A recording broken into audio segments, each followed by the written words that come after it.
우리 그리스도인들과 교회에서 가장 많이 사용되어지는 용어, 단어가 있다면 믿음, 믿음 생활, 신앙, 신앙 생활일 것입니다.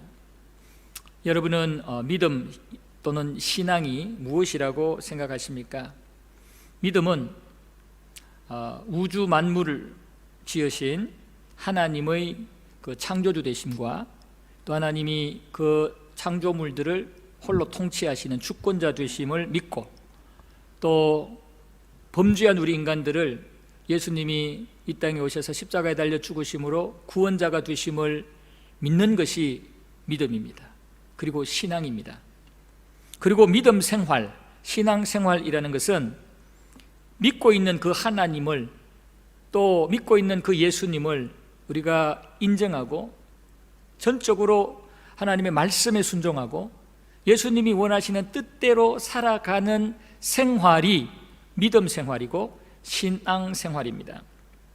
그런데 이 믿음 생활과 신앙 생활은 결코 쉽지 않습니다. 우리가 믿는 대로 생활하기가 쉽지 않아요. 우리가 신앙하는 대로 생활하기가 쉽지 않아요. 그러나 우리는 믿음 생활을 해야 되고 신앙 생활을 해야 됩니다. 성경은 바로 이 믿음에 대해서, 또 믿음 생활에 대해서, 신앙에 대해서, 신앙 생활에 대해서 분명하게 말씀을 하시면서 신앙 생활하라고 명령합니다. 믿음 생활하라고 명령하고 있습니다. 히브리서 11장에 보면은 믿음이 없이는 하나님을 기쁘시게 하지 못한다고 그랬어요. 다시 말하면 믿음은 하나님을 기쁘시게 하는 거래요. 그래서 그 믿음을 가지고 생활하면, 그 신앙을 가지고 생활하면 하나님을 기쁘시게 할 수 있다는 거예요. 그 어려운 여건 속에서도, 이 땅의 여러 가지 힘든 속에서도 믿음 생활, 신앙 생활은 하나님을 기쁘시게 해드리는 거라는 겁니다. 그러면서 히브리서 11장에 보면 믿음 생활 하신 우리의 믿음의 조상들, 신앙 생활을 성공적으로 한 우리 믿음의 조상들이 쭉 나열되고 있습니다. 물론 그분들이 다가 아니에요. 그분들보다 훨씬 많은 믿음 생활로 승리한 자들이 있지요. 그러나 특별히 히브리서 11장에 많은 믿음 생활, 신앙 생활 잘하신 분들이 기록되어져 있습니다. 믿음을 가지고 온전한 믿음 생활, 신앙 생활을 하는 자들은 세상이 감당하지를 못해요. 세상이 통제하지를 못해요. 온전한 믿음을 가지고 믿음 생활하는 자는 세상이 컨트롤을 못해요. 오히려 이러한 믿음을 가진 삶을 사는 사람들이 세상을 통제하고 세상의 주도권을 쥡니다. 거룩한 영향력을 끼칩니다. 이것이 성경의 가르침입니다. 성도 여러분, 우리는 온전한 믿음을 가져야 되겠고, 온전한 신앙을 가져야 되겠고, 그 온전한 믿음과 신앙을 우리의 삶 속에 펼치는 그런 믿음 생활, 신앙 생활을 하는 그런 하나님의 자녀가 되어야 됩니다. 하나님께서는 영적인 세계와 육적인 세계를 선하게 창조하셨습니다.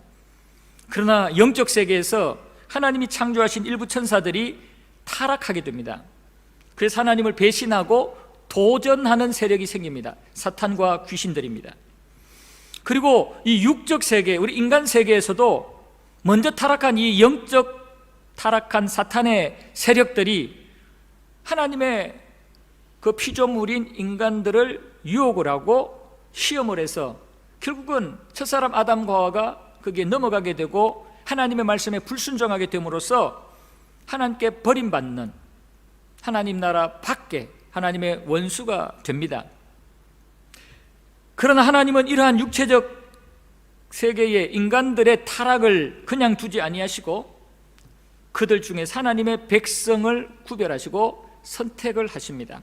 창세기 12장 1절 2절 보면은 여호와께서 아브라함에게 이르시되 너는 너의 고향과 친척과 아버지의 집을 떠나 내가 네게 보여줄 땅으로 가라. 내가 너로 큰 민족을 이루고 내게 복을 주어 내 이름을 창대하게 하리니 너는 복이 될지라.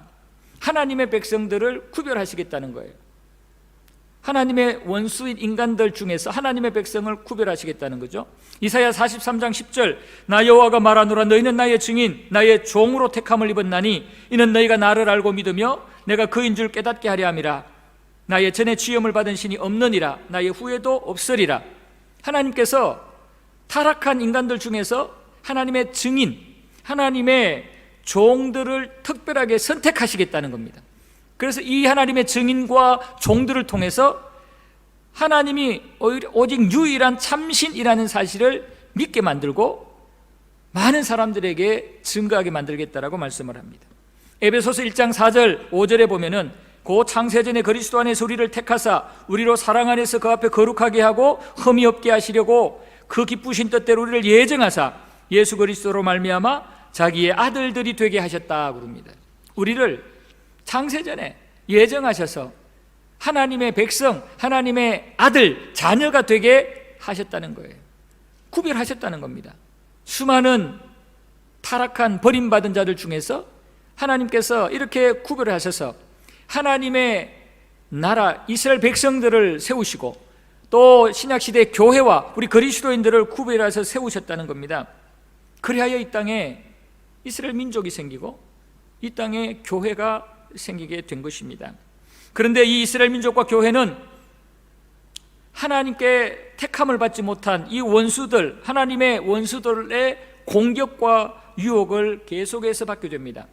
그러다 보니까 자연스럽게 하나님의 은혜를 입은 자들, 이 하나님의 백성 공동체와 교회가 그렇지 않은 버림받은 이 세상에 타락한 이러한 존재들로부터 계속해서 공격을 받아서 팽팽한 긴장감이 형성이 되는 거예요. 이게 바로 영적인 전쟁이죠. 영적 대충돌이죠. 이 영적 충돌은 대등한 충돌이 아니에요. 이 영적 싸움은 대등한 싸움이 아니에요. 하나님의 택함을 받은 자, 또 교회와 그리스도인들이 하나님의 능력을 가지고 있기 때문에 이 원수들, 하나님께 도전하는 이 악한 자들을 능히 이길 수 있습니다. 거뜬히 이길 수 있습니다. 절대적으로 이길 수 있습니다. 그런데 문제는 이 하나님의 백성들의 믿음이에요. 이 하나님의 백성들의 믿음 생활이에요. 우리가 하나님의 백성으로서, 하나님의 자녀로서 충분히 이길 수 있다는 그런 믿음을 가지고 믿음 생활을 당당하게 하면 100% 이기는데, 우리가 스스로가 그 하나님을 믿지 못하고 그 하나님 앞에 의지하며 온전한 그런 믿음 생활, 신앙 생활을 하지 못하는 데 문제가 있습니다. 우리가 담대하게 우리는 하나님의 은혜와 능력을 입은 자다라는 그런 담대함을 가지고 여러 가지 힘들고 어려운 상황에서도 온전한 신앙 생활을 하면, 온전한 믿음 생활을 하면 우리는 예수 안에서 백전백승입니다. 근데 문제는 우리가 그런 믿음을 갖지 못할 때가 있고 그런 믿음대로 살지 못할 때가 많이 있음이 문제인 것이죠. 믿음만 있으면, 신앙생활을, 믿음 생활을 온전히 하기만 하면 하나님의 백성들이 넉넉히 이깁니다. 그러나 안타깝게도 인류의 역사를 보면, 교회의 역사를 보면, 이스라엘의 역사를 보면 하나님을 온전히 신뢰하지 못하고 온전히 하나님 앞에 믿음 생활을 하지 못한 경우가 참 많았습니다. 교만하기도 했고 여러 가지 주변의 타락한 문화의 유혹에 넘어가기도 했고 하나님의 말씀에 인간의 생각으로 온전히 순종하지 못하기도 했어요. 그리고 더 나아가 하나님이 가장 싫어하는 우상 숭배를 하기도 했어요. 이스라엘 백성들의 역사를 보면 우상 숭배를 많이 했잖아요. 그것은 결국은 영적 싸움에서 질 수밖에 없는, 오히려 하나님 앞에 매맞을 수밖에 없는 그런 상황이 된 겁니다. 오늘날 우리 교회와 또 우리 성도들 중에도 온전한 믿음을 갖지 못하고 하나님이 싫어하는 이런 모습을 가지는 분들이 많이 있을 수 있습니다. 이것이 문제인 것입니다. 그러나 하나님께서는 이러한 계속해서 하나님 앞에 믿음 생활을 온전히 못하는 이스라엘 백성들, 우리 그리스도인들과 교회들에게 하나님께서는 포기하지 아니하시고 하나님 앞에 회개할 수 있는 기회를 주세요. 하나님 앞에 믿음을 회복할 수 있는 기회를 주시고 신앙 생활을 회복할 수 있는 그런 기회들을 계속 주십니다. 그래서 다시 하나님 앞에 온전히 회개하며 믿음을 회복하고 믿음 생활을 회복하게 되면은 또다시 죄와 사망의 권세를 이길 수 있는 은혜를 부어주셔요.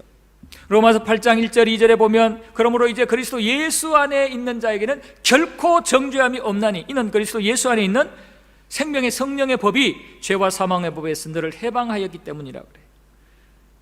따라서 이 시대의 교회와 그리스도인들은 부족하고 실수를 하더라도 날마다 예수 안에 돌아와야 돼요. 날마다 예수 십자가 앞에 엎드리고 예수 십자가를 붙잡아야 됩니다. 그럴 때에 다시 우리에게 하나님의 은혜가 임하고 이 땅의 영적 대결에서 이길 수 있는 그런 영적 무장이 우리에게 이루어지고 우리에게 이런 영적 주도권을 쥐고 하나님의 살아계심을 알리고 많은 사람들에게 하나님이 위대하신 분이면 영광을 드러내는 그러한 순종의 삶을 살 수가 있는 것입니다. 로마서 12장 2절에 보면 너희는 이 세대를 본받지 말고 오직 마음을 새롭게 함으로 변화를 받아 하나님의 선하시고 기뻐하시고 온전하신 뜻이 무엇인지 분별하도록 해라.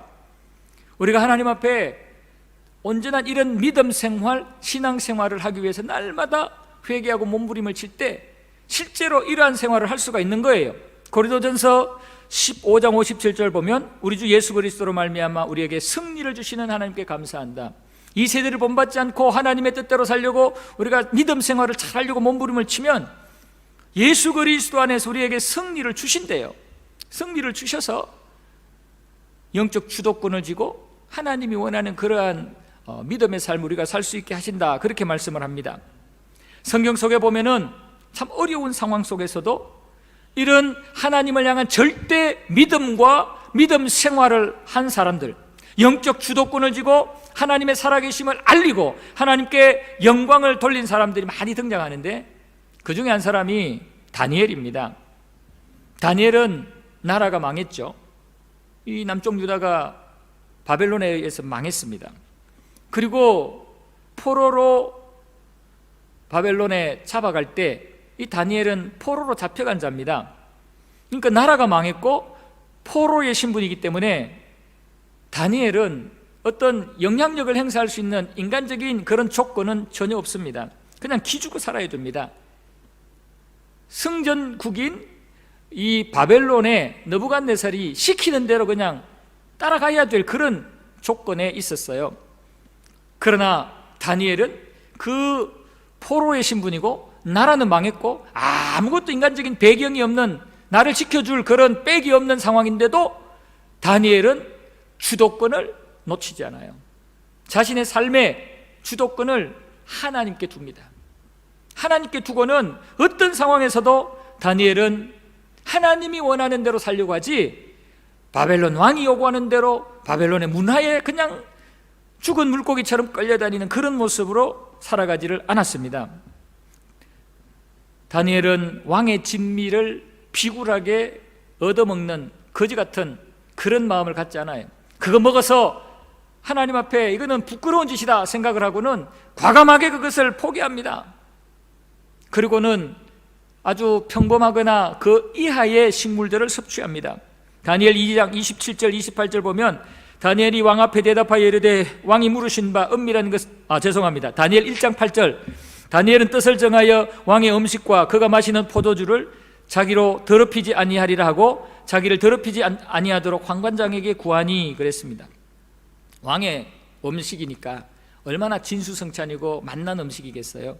그러나 다니엘은 그 왕의 음식을 거부합니다. 왜냐하면 그거 먹으면 하나님 앞에 이거 죄 짓는 것 같으니까 이 신앙 양심에 이게 도저히 용납이 안 되는 겁니다.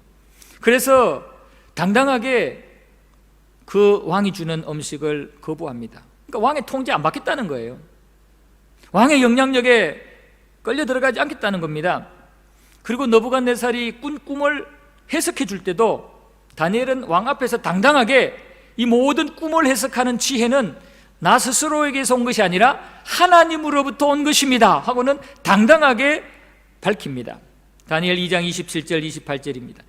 다니엘이 왕 앞에 대답하여 이르되 왕이 물으신 바 은밀한 것은 지혜자나 술객이나 박수나 점쟁이가 능히 왕께 보일 수 없어되 오직 은밀한 것을 나타내실 이는 하늘에 계신 하나님이시라. 그가 느부갓네살 왕에게 후일에 될 일을 알게 하셨나이다. 왕의 꿈 곧 왕이 침상에서 머릿속으로 받은 환상은 이러하니이다.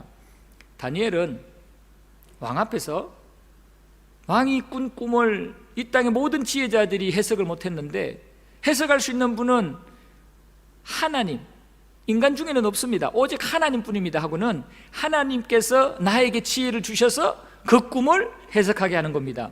얼마나 당당합니까? 얼마나 하나님을 향한 신앙대로 생활을 하는 다니엘의 모습입니까? 다니엘은 계속해서 예루살렘을 향하여 하나님께 기도하면 사자굴에 던져서 죽임을 당할 것을 알고도 전혀 기죽지 않고 하나님 앞에 기도하고 감사합니다. 다니엘 6장 10절입니다. 다니엘이 이 조서의 왕의 도장이 찍힌 것을 알고도 자기 집에 돌아가서는 윗방에 올라가 예루살렘으로 향한 창문을 열고 전에 하던 대로 하루 3번씩 무릎을 꿇고 기도하며 그의 하나님께 감사하였더라 부릅니다. 지금 모함 때문에 다니엘이 하나님 앞에 기도하면 사자굴에 던짐을 당해서 사자의 밥이 돼요. 이거는 어떻게 할 수 있는 방법이 없어요. 그럼에도 불구하고 다니엘은 그들의 영향력에서 조금도 흔들리지 않아요. 그래, 우리 하나님이 나를 지켜주실 거라는 그런 믿음을 가지고 여전히 예루살렘을 향해서 창문을 열고 기도했다고 했습니다. 지금 다니엘은 세상이 통제가 안 돼요. 다니엘은 최고 권력 느부갓네살이 통제가 안 돼요. 다니엘은 영적으로 사단이 통제가 안 돼요. 다니엘을 통제하시는 분은 오직 하나님밖에 없어요.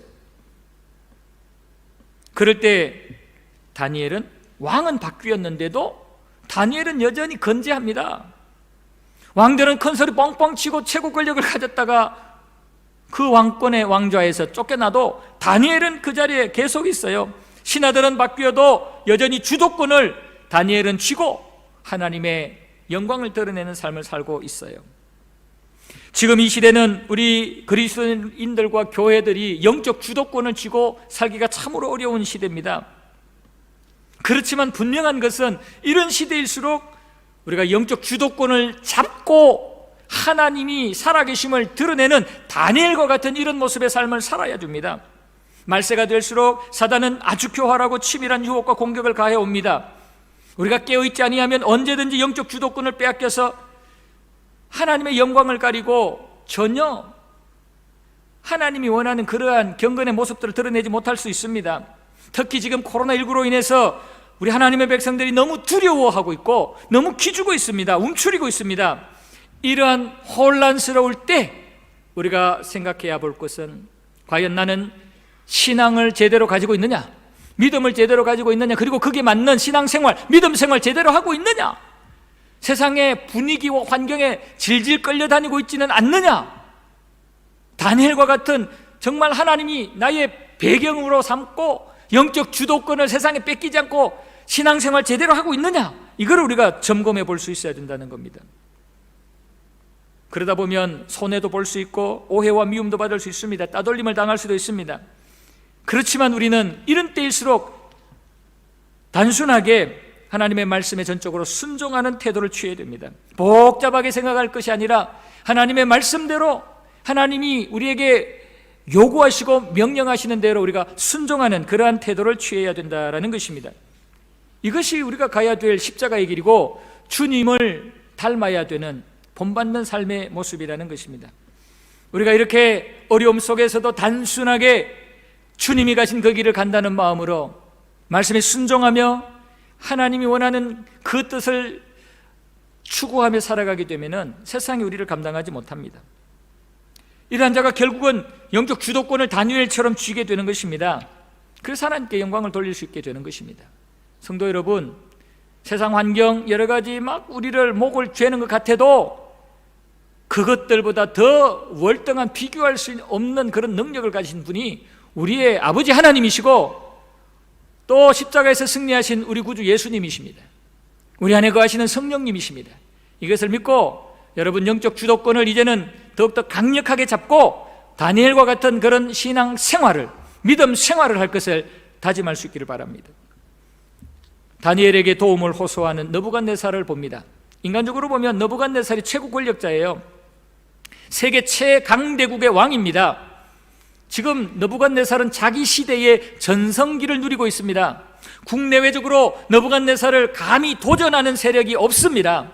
아주 자신만만한, 아주 교만한 상황 속에 있습니다. 말 한마디면 뭐든지 다 할 수 있는 그런 상황에 있어요.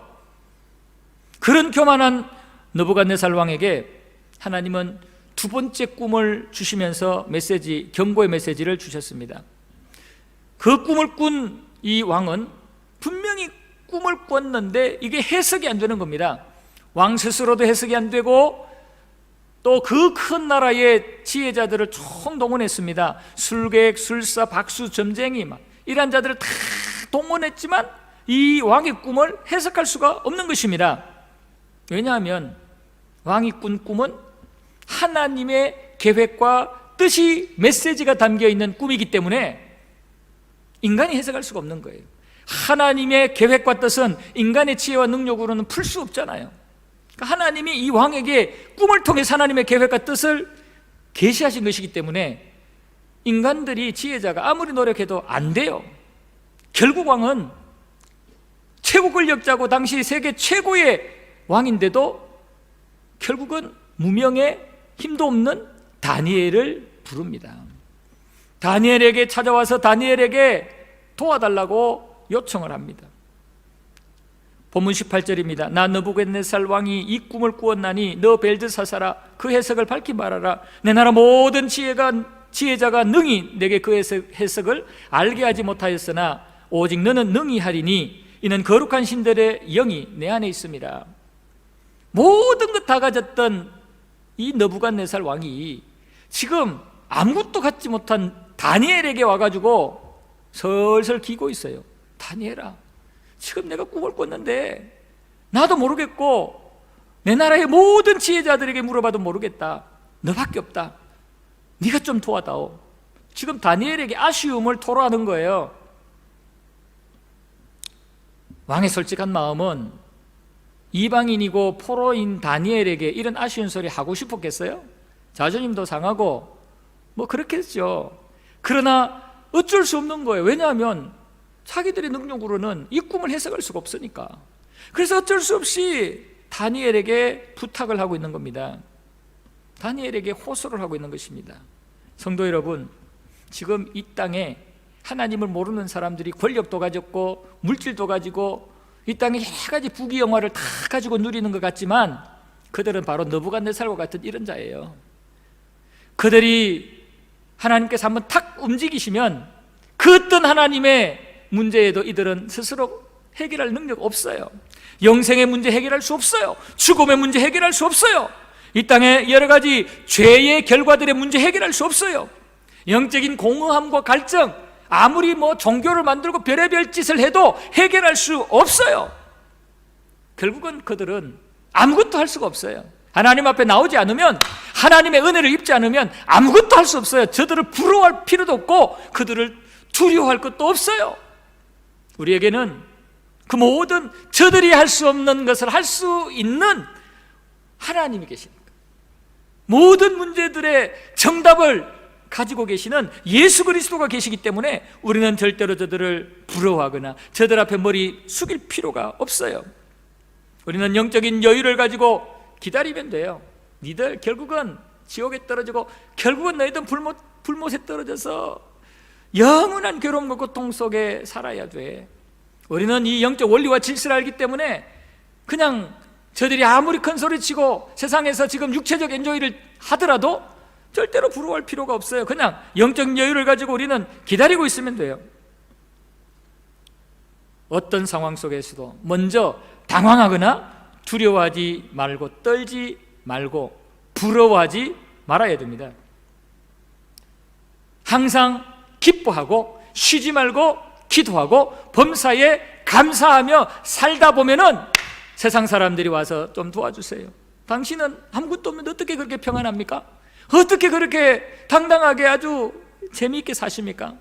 나는 지금 이것 때문에 죽겠는데 좀 도와주세요. 이렇게 손을 내밀면 다니엘처럼 그들에게 그리스도의 사랑으로 예수의 이름으로 그들의 문제들을 하나님께 아뢰고 또 하나님의 뜻 가운데서 필요한 부분들을 도와주면 되는 것입니다. 성도 여러분, 세상 사람들이 모든 것 다 가진 것처럼 큰 소리 치고 있지만 절대로 저들은 그 모든 문제들을 해결할 수가 없습니다. 그런데 참 안타까운 것은 우리 그리스도인들과 교회가 먼저 낙심하고 먼저 두려워하고 포기함으로써 세상의 도움을 요청하는 일이 있어요. 신앙생활을 한다고 하면서 그냥 스스로 먼저 포기하고 먼저 낙심하고 먼저 세상이 부러워가지고 세상을 기웃기웃거리는 그러한 자들이 있는데, 이렇게 하시면 절대로 세상의 주도권, 영적 주도권을 우리가 줄 수가 없어요. 그런 마귀 사단이 기다렸다는 듯이 우리의 심령을 콱 잡고 인본주의적이고 세속적인 신앙인이 되게 만들어요. 참 믿음 생활을 하지 못하게 만들고 참 신앙생활을 하지 못하게 만들어요. 지금 그렇게 세상을 부러워하다가 세상의 마음을 뺏겨서 그렇게 하나님 앞에 부끄러운 인본주의적 신앙생활을 하는 자들이 얼마나 많나요? 여러분, 우리가 절대로 먼저 포기하거나 세상을 부러워하며 세상에 빠져들어가면 안 된다는 겁니다. 이러한 교회와 그리스도인들은 절대로 영적 주도권을 줄 수가 없어요. 우리는 살아계신 하나님을 절대적으로 믿고 그 믿음대로 생활하는 온전한 신앙생활, 믿음생활을 할 수 있어야 됩니다. 다니엘처럼 그럴 때 영적 주도권을 줄 수가 있는 것입니다. 자, 다니엘은 하나님의 뜻과 계획을 알고 있었습니다. 영적 주도권을 주려면 하나님의 뜻과 계획을 알아야 되고, 하나님의 말씀, 하나님의 그 마음과 성품을 우리가 확신해야 됩니다. 하나님의 지혜를 가진 다니엘은 왕이 꾼 꿈의 내용을 듣고는 바로 그 꿈의 의미와 하나님의 계획을 캐치합니다. 왕도 모르고 느부갓네살 왕이 불른 모든 술객들, 방백들, 지혜자들도 아무도 모르는데, 이 다니엘은 그 꿈을 딱 듣는 순간 바로 알아버려요. 이거는 다니엘이 능력이 있어서가 아니라 다니엘에게 하나님이 그런 지혜를 주셨기 때문에 하나님의 계획과 메시지, 의미를 정확히 바로 깨달은 것입니다. 그것은 좋은 의미가 아니었어요. 느부갓네살 입장에서 보면 느부갓네살이 망한다는 내용입니다. 그래서 다니엘이 처음에는 그 내용을 알고는 굉장히 부담스러워했어요. 머뭇거렸어요. 그러나 곧 마음을 가다듬고 담대하게 정확하게 꿈의 의미와 하나님의 계획을 알려줍니다. 만약에 다니엘이 하나님의 계획과 뜻을 모르고 있었다면 다니엘도 입장이 곤란합니다. 오히려 비참한 어떤 대우를 받았을 수도 있어요. 그러나 하나님의 계획과 뜻을 딱 알게 되니까 다니엘이 처음에는 왕에게 이 얘기를 하면 왕이 어떤 반응을 할까 염려가 돼서 좀 머뭇거렸지만, 그러나 있는 그대로 전했고, 그리고 자기 의견을 얘기합니다. 왕이시여, 빨리 왕이 지금 교만함을 끊고 겸손하게 회개하고 돌아서야 될 것입니다. 하나님께서 그걸 원하십니다. 하나님의 계획과 그 하나님의 마음을 그대로 정확하게 전달합니다. 왕이 듣고 화가 날 수도 있고, 안 믿고 그냥 다니엘을 그냥 죽일 수도 있고, 여러 가지 공격할 수도 있어요. 워낙 안 좋은 꿈의 내용이니까. 그럼에도 불구하고 다니엘은 하나님의 뜻과 계획임을 확신하고 그대로 전합니다. 하나님께서 이 다니엘을 통해서 해석해 준 내용은, 이 느부갓네살이 너무너무 지금 교만해가지고 세계 최강국의 왕이니까 너무너무 교만해져가지고 하나님이 네가 계속 교만하면 내가 치겠다. 그래서 7년 동안 짐승처럼 비참하게 살게 하시겠다는 그 계획이거든요. 이것을 다니엘이 그대로 알렸어요. 그런데 이 느부갓네살은 이 다니엘의 그 해석된 꿈을 듣고도 그 꿈대로 살아가지를 않았습니다. 자, 여기서 우리가 생각해야 될 것은 하나님의 계획과 뜻을 우리가 알아야 세상의 주도권을 쥐게 되는데, 영적 그런 영향력을 행사하게 되는데, 이 하나님의 뜻과 계획을 우리가 잘 알아야 되는데 이게 문제예요. 우리가 하나님의 뜻과 계획을 알려면 하나님의 성품도 알아야 되고, 하나님의 어떤 이 땅을 다스리는 그 원리도 알아야 돼요. 그래서 하나님의 계획과 뜻을 알기 위해서는 우리는 평소에 하나님과의 그 영적 교제, 영적인 그 관계가 왕성하게 이루어져야 됩니다. 경건한 삶을 열심히 살아야 된다는 거죠. 기본적으로 예배에 충실해야 됩니다. 하나님 앞에 그 예배를 통해서 날마다 성령의 기름 부으심을 받아야 되고, 말씀과 기도 생활을 통해서 하나님과의 이 영적 교제의 끈이 왕성하게 튼튼하게 연결되어 있어야 돼요. 그럴 때 순간순간 상황 하나님의 말씀을 들을 때마다 하나님의 뜻을 우리가 제대로 파악할 수가 있어요. 다니엘은 기도하는 사람이었잖아요. 예루살렘을 향해서 항상 기도하는 사람이었어요. 느부갓네살의 첫 번째 꿈을 해석을 할 때도 다니엘은 3명의 친구들에게 기도를 부탁했어요. 하나님 아사라에게 우리가 하나님의 비밀을 알아야 되니까 너희들 기도해 줘. 평소에 이 다니엘은 하나님과 영적인 교제를 왕성하게 했어요. 포로의 신분인데도. 그럴 때 하나님이 그에게 꿈을 듣는 순간 바로 하나님의 계획을 파악하게 만들었던 겁니다. 우리가 하나님의 뜻과 계획을 알아야 영적 주도권을 쥐는데, 그 하나님의 뜻과 계획을 알기 위해서는 영적 교제가 왕성해야 됩니다. 여러분, 예배 우리는 포기할 수 없는 최우선순위입니다. 하나님 앞에 기도하고 말씀 묵상하고 말씀을 깊이 깨달으며 순종하는 이 경건의 모습, 우리에게는 최우선적인 신앙 생활입니다. 이것을 잘해야 우리도 다니엘처럼 영향력 있는 하나님의 뜻을 우리가 파악할 수가 있겠죠.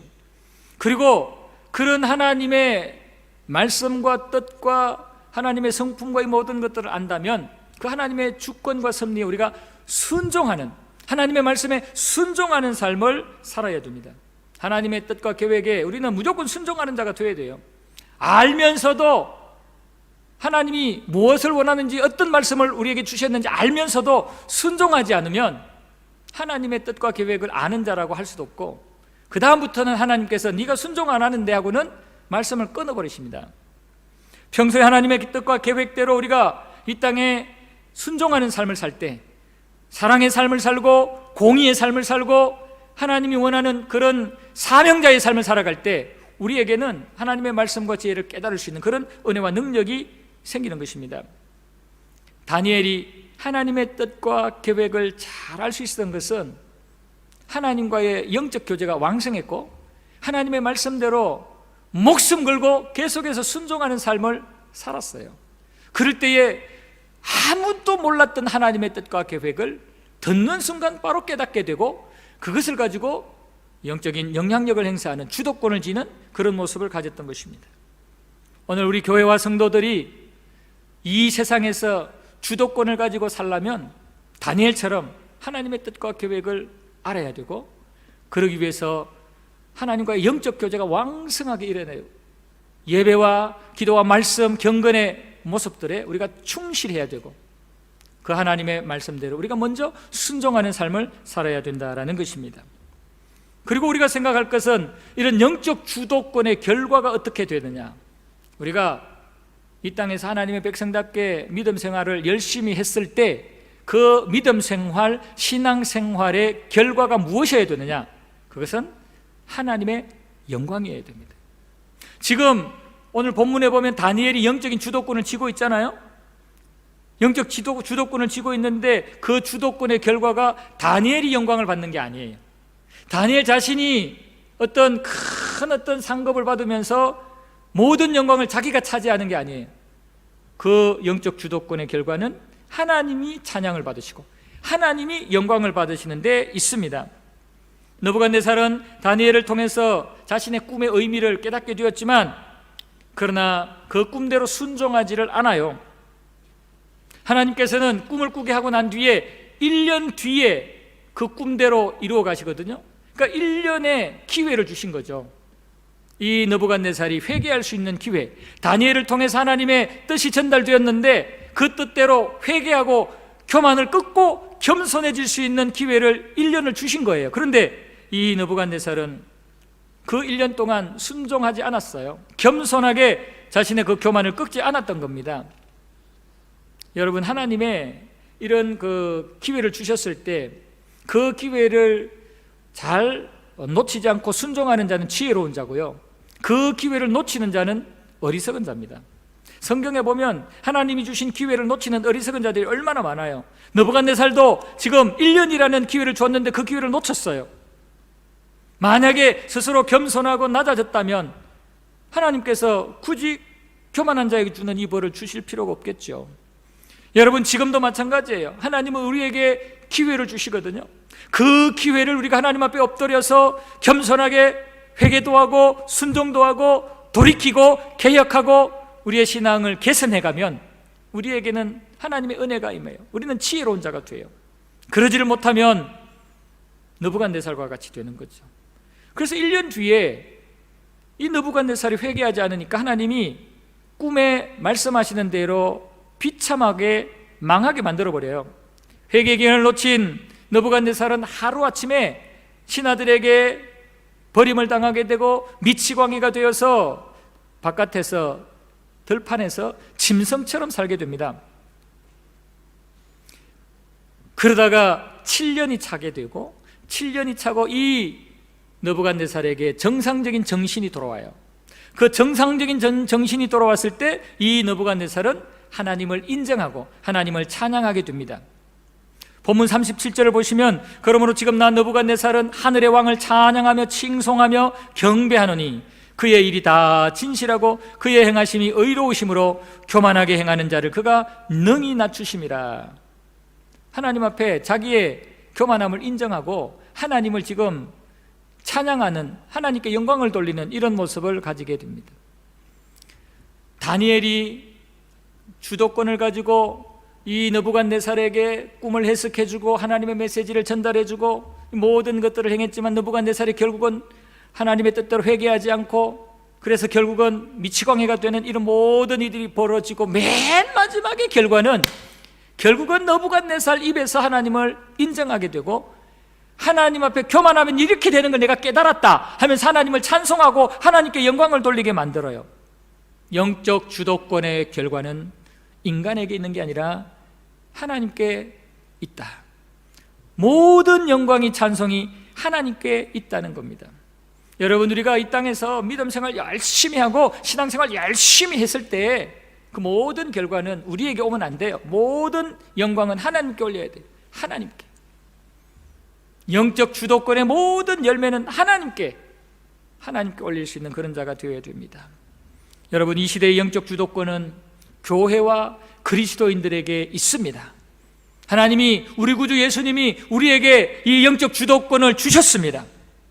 하나님이 당신의 속한 백성들에게, 교회에게 이 영적 주도권을 주신 겁니다. 우리는 하나님의 전능하심을 믿는 자고 하나님의 전능하심의 그 통치에 순종하는 자고 하나님의 계획과 뜻을 잘 아는 자들입니다. 그렇기 때문에 사단의 세력들과 구별된 자들입니다. 우리는 항상 팽팽한 영적 긴장감이 있습니다. 이런 긴장감 속에서 우리는 주도권을 뺏기면 안 돼요. 우리 스스로 겁먹거나 우리 스스로 포기하거나 속아서 넘어가면 안 돼요. 우리는 타락한 세상에서 하나님 편에 속한 하나님의 군대이기 때문에, 하나님의 백성이기 때문에 적당하게 세상에 섞여서 묻혀서 살아갈 자가 아닙니다. 우리에게는 사망의 권세를 이기시고 부활 승리하신 예수 그리스도의 이름의 권세가 있습니다. 마태복음 28장 18절 이하에 보면 예수께서 나와 말씀하여 이르시되 하늘과 땅의 모든 권세를 내게 주셨으니 그러므로 너희는 가서 모든 민족을 제자로 삼아 아버지와 아들과 성령의 이름으로 세례를 베풀고 내가 너희에게 분부한 모든 것을 가르쳐 지키게 하라. 볼지어다 내가 세상 끝날까지 너희와 항상 함께 있으리라 그랬어요. 권세를 주시고 그 권세를 가지고 어느 곳에 가든지 주도권을 가질 수 있도록 해주시겠다고 주님께서 말씀을 하셨습니다. 우리에게는 예수 이름의 권세가 있어요. 뿐만 아니라 우리에게는 성령님의 권세가 있어요. 사도행전 1장 8절 오직 성령이 너희에게 임하시면 너희가 권능을 받고 예루살렘과 온 유대와 사마리아와 땅끝까지 이르러 내 증인이 되리라 하시니라. 성령이 우리에게 임하시면 우리에게는 능력이 자동적으로 생긴다 그랬어요. 우리가 예수 믿는 거 성령이 임한 증거 아닙니까? 우리에게는 성령의 능력이, 권능이 있습니다. 하나님께서 우리에게 영적 주도권을 가질 수 있도록 충분한 능력과 사랑과 절제의 마음을 주셨어요. 디모데후서 1장 7절에 보면은 하나님 우리에게 주신 것은 두려워하는 마음이 아니고 오직 능력과 사랑과 절제하는 마음이라고 그랬어요. 어떤 상황에서도 이길 수 있는 능력 주시고 어떤 상황에서도 사랑으로 이길 수 있는 사랑을 주시고 어떤 상황에서도 인내하며 견딜 수 있는 절제의 은혜를 주셨다고 그랬어요. 이런 능력이 하나님 편에 있는 우리 교회와 그리스도인들에게 있다는 겁니다. 이런 능력을 가지고 우리는 영적 주도권을 쥐어야 돼요. 우리가 먼저 세상에 항복할 필요도 없고 세상 부러워할 필요도 없고 세상에 무릎 꿇을 필요도 없어요. 정말 하나님 앞에서 당당하게 이런 예수 이름의 권세를 가지고 성령의 능력을 가지고 놀라운 하나님이 주신 이 능력과 사랑의 절제의 능력을 가지고 우리가 살아가게 될 때 우리는 아무리 교활하고 타락한 이 세상에서도 우리는 속지 않을 수 있고요, 이 세상을 우리가 영적 주도권을 잡고 끌고 갈 수 있습니다. 지금 시대가 너무나 악하고 교활한 시대지만 우리는 속아서 영적 긴장이 풀리거나 영적 무장이 해제되면 안 됩니다. 세상 풍조에 휘말리면 안 돼요. 세상의 편리와 여러 가지 풍성함의 마음을 뺏기면 안 돼요. 세상의 인본주의와 쾌락에 넘어가면 안 됩니다. 지금 사단이 여러 가지의 문화를 이용해서 우리를 인본주의에 넘기고 쾌락주의에 넘기고 있는데 여기에 넘어가면 안 돼요. 우리는 단호하게 하나님의 말씀을, 뜻을, 또 하나님의 성품을, 하나님의 창조 원리를 잘 깨닫고 하나님 앞에 순종하는 자가 되어야 됩니다. 코로나와 같은 이 전염병으로 인해서 불확실한 여러 가지 미래, 여러 가지 상황에 과도하게 너무 두려워하다가 신앙생활을 포기하거나 변질시키면 안 된다는 말씀입니다. 우리의 창조자, 구원자, 보호자 하나님은 어제나 오늘이나 영원토록 전능하시고 완전하시게 우리를 보호해주고 지켜주신다는 것을 믿으시기 바랍니다. 그래서 우리도 모세처럼, 다윗처럼, 다니엘처럼, 사도들처럼, 바울처럼, 히브리서 11장에 나오는 믿음으로 승리한 우리 믿음의 조상들처럼 영적 주도권을 우리는 쥐고 살아야 됩니다. 그래서 우리는 의의 길, 주님이 가신 십자가의 길을 우리가 열심으로 달려가면서 이 땅에 주 예수의 나라가 임할 수 있도록 우리는 헌신하고 충성해야 됩니다. 여러분, 이 세상이 너무나 패역했지만 우리가 포기하지는, 우리가 스스로 무너지지 않는 한 영적 주도권은 예수 안에 있는 저와 여러분, 우리 교회에게 있다는 것을 꼭 기억하시고 결국은 이 땅에 주 예수의 나라가 임하게 하는 귀한 사역에 아름답게 또 요긴하게 쓰임받는 저와 여러분들, 우리 교회 되기를 주님의 이름으로 축복합니다. 아멘.